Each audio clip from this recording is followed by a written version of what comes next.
warahmatullahi wabarakatuh. Shalom, Om Swastiastu, Namo Buddhaya, Salam Kebajikan, Rahayu. Senang sekali hari ini saya Felix Rimba, Master Candidate of Geography Education 2022 and award LPDP PK 180 Padmawijaya hadir kembali untuk menyapa dan juga memberikan informasi kepada para LPD Friends dan juga pejuang LPDP. Nah teman-teman, untuk menyambung materi di konten sebelumnya, saya ingin menyampaikan bahwasanya ini sudah soal yang part 6 ya. Kita sudah masuk ke part 6 dan artinya di part 6 ini akan saya tambah 10 lagi dan sudah 60 soal materi teman-teman yang akan kalian persiapkan di seleksi wawancara. Wah, nggak terasa ya udah 60 soal juga. Oke teman-teman, nggak usah berlama-lama lagi karena saya bakal bacain list pertanyaan di part 6. Oke, yang pertama adalah sebenarnya kamu cari beasiswa itu untuk menabung atau untuk studi sih? Kemudian, bagaimana menurutmu tentang Undang-Undang Dasar 1945 dan Pancasila?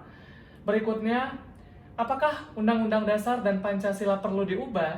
Dan bagaimana kamu menerapkan pilar-pilar Pancasila dan Undang-Undang dalam kehidupan sehari-hari?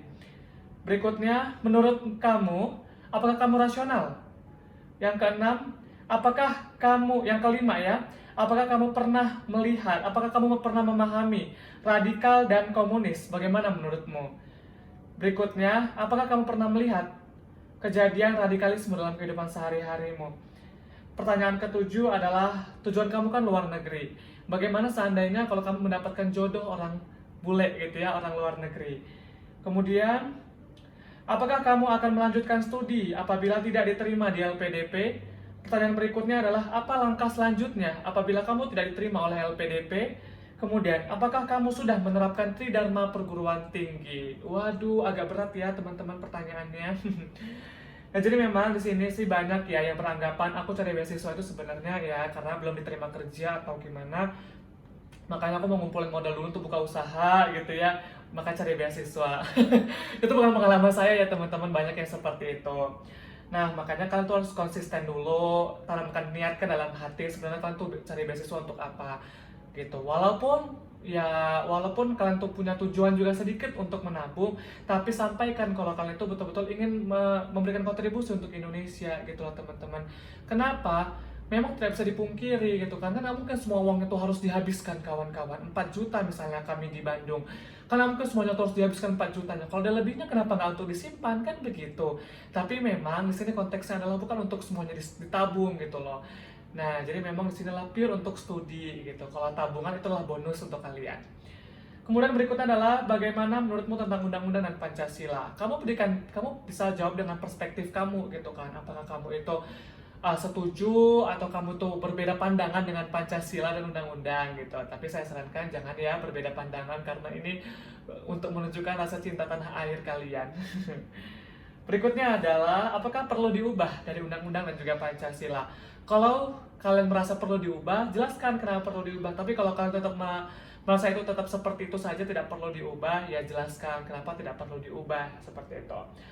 Dan kemudian jelaskan bagaimana kamu menerapkan pilar-pilar Pancasila dan juga nilai-nilai dari undang-undang itu dalam kehidupan sehari-hari. Kamu bisa jelaskan dari segi kehidupan kamu, bermasyarakat, bernegara, bersekolah, dan lain sebagainya.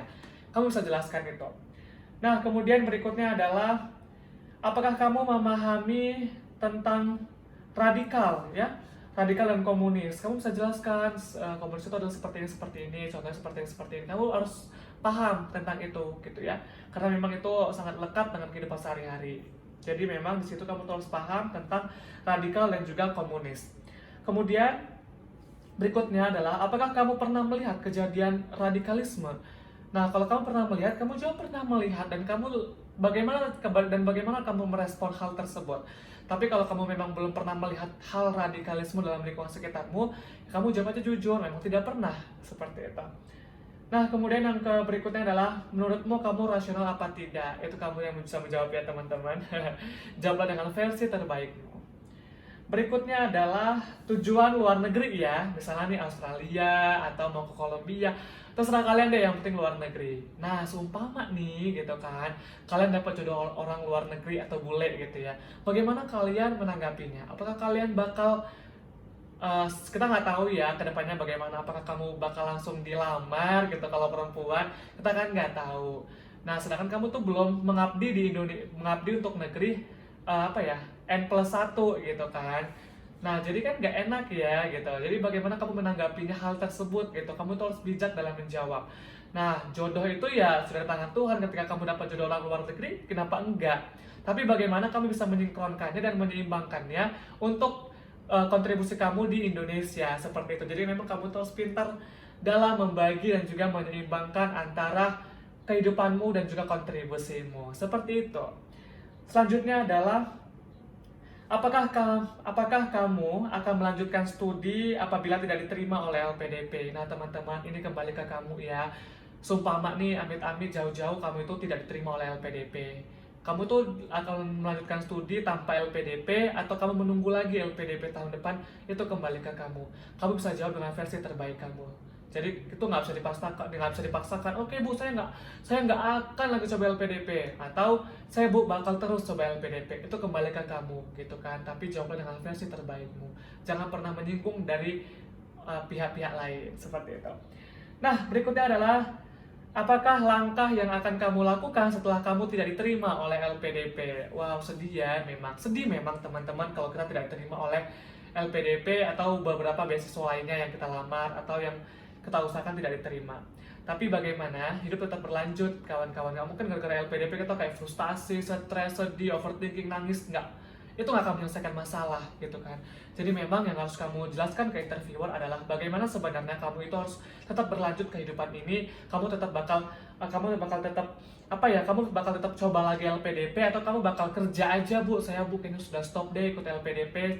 Saya bakal kerja aja karena juga saya kurang untuk kebutuhan sehari-hari misalnya, atau saya bu bakal ini ya kerja sambil mempersiapkan LPDP bisa, atau saya bakal coba lagi LPDP sampai saya lulus. Itu kembali ke kamu. Kamu bisa jawab seperti itu. Dan pertanyaan terakhir adalah apakah kamu sudah menerapkan Tridharma perguruan tinggi? Waduh, ini ya Tridharma perguruan tinggi sih banyak yang nggak tahu gitu kan. Karena memang ini adalah hal yang jarang gitu.